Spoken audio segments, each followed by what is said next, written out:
to avoid heat shock and death, the lizard must dance for his life. Alternating feet, he allows each to cool down in turn. His belly and tail also need a break.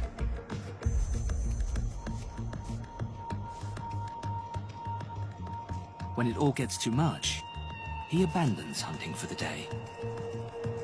This is what the shovel snout was made for. A short dig down, and the sand will be 30 degrees cooler.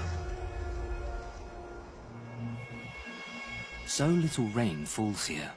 There are no permanent creeks or waterholes. For many creatures, their only supply of moisture comes from an unusual source.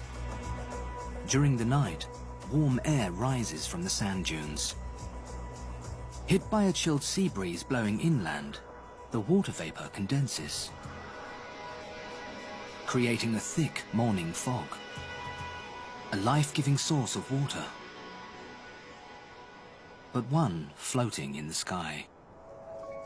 The race is on for the Namib desert beetle. She has an ingenious trick to capture water, but must make it to the top before the fog burns off.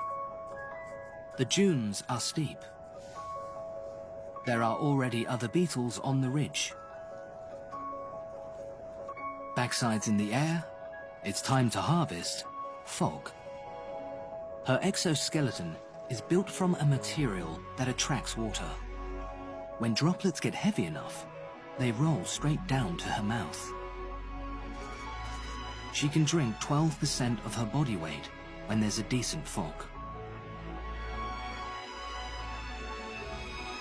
Once the mist burns off, it's time to escape the roasting sun. But the late morning run hasn't gone unnoticed. An Amakua chameleon. He also relies on the fog for water, but gathers it indirectly. A moisture-laden beetle has done all the hard work.